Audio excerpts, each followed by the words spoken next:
Hello and welcome to today's session on best practices for adult learning. As curriculum leaders, you will play a critical role in ensuring that professional development for teachers is engaging, effective, and rooted in research-based strategies.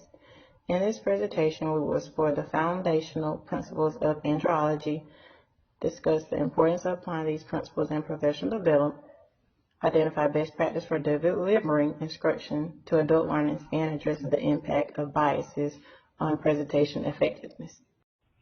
Overview of andrology. Andrology is the study of how adult learners is essentially to design effective professional development. Malcolm Knowles identified 5 key assumptions about adult learners. Self-concept. Adults are self-directed and want to take charge of their learning experience. Knowles, 1984. Experience. Adults bring a wealth of prior knowledge and life experience to shape how they learn. Zapata, 2019. Readiness to learn. Adults are motivated to learn when content is relevant to their current roles or responsibility. McDonald, 2023. Orientation to learning. Adults are problem-centered learners who prefer real-world applications over abstract concepts. Knowles, Holt, and Swanson, 2015. Motivation to learn. Internal motivators such as professional growth and personal fulfillment drive adult learners more than external rewards. Tusting and Barton, 2003. Rationale for applying andrological principles. Applying these principles in professional development ensures that adult learners are engaged and empowered. Effective PD must be relevant, collaborative, and applicable to educators' daily life. Zapata, 2019. Traditional lecture-heavy sessions are often ineffective because they do not honor teachers' expertise or provide hands-on experiences. Instead, professional development should incorporate discussion, problem-solving activities, and opportunities for immediate application. By applying the andrology, we foster meaningful learning that translates into improved classroom practices. McDowell, 2023. Best practices for engaging adult learners. To maximize the impact of professional development, consider these best practices. 1. Interactive and collaborative learning. Engage teachers in discussion, group work, and hands-on activities.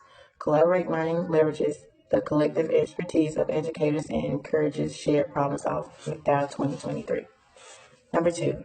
Practical and job-embedded training. Provide case study, classroom simulations, and real-world applications to make learning meaningful. Teachers should have PD sessions with actionable scratches they can implement immediately. Knowles, 2015. Number 3. Personalized and flexible learning. Adult learners thrive when they have choices in their learning. Offering a variety of formats such as self-paced models, live workshops, and coaching sessions supports diverse learning needs. Zapata, 2019. Addressing bias in presentations. Biases both from presenter and audience can significantly impact the effectiveness of professional development sessions. Cultural, ethnic, and gender bias may shape how information is delivered and received, potentially creating barriers to learning. These biases may unintentionally but can still influence engagement and understanding. To ensure an inclusive and equitable learning environment, consider the following strategies. 1. Recognize and challenge personal bias. Presenters should engage in self-reflection to identify their own biases and ensure they do not shape their delivery in a way that alienates participants. Tussland and Barton, 2003. Number 2. Ensure representation in content. Professional development material should reflect diverse perspectives and experience, allowing participants to see themselves in the learning process. Zapata, 2019. 3. Encourage inclusive participation. Create a safe place where all voices are valued and discussions are encouraged. Ground rules should be established to foster respect and openness. McDowell, 2023. Number 4. Adapt delivery to the audience. Be aware of the cultural and experimental backgrounds of the participants and tailor examples and case studies to be relevant to a diverse audience. Knowles, 2015.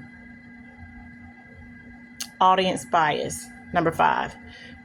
Acknowledge that bias exists among participants and facilitate open discussion to challenge assumption. Encourage active listening and respect dialogue to create a more inclusive learning experience. Tusting and Barton, 2003. Conclusion. Effective professional development for adult learners require a deep understanding of andrology, purposeful design, and awareness of biases. By applying these best practices, we can create engaging and impactful learning experience for educators.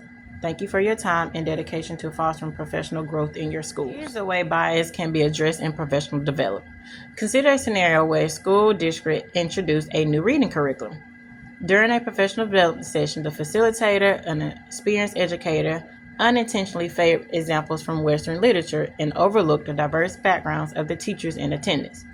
Midway through the session, a teacher from the unrepresented community voiced concern that the materials lacked cultural relevance. Instead of dismissing the concern, the facilitator invited a discussion, allowing participants to share how their students' cultural backgrounds influence learning. To address this bias, the facilitator adjusted the session to include diverse texts and encouraged teachers to contribute examples from their own classrooms. This could create a more inclusive and engaging professional development experience. By recognizing bias and adapting the sessions to meet diverse needs, the facilitator strengthened engagement and ensured the learning experiment was meaningful for all participants. Tusting and Barton, 2003.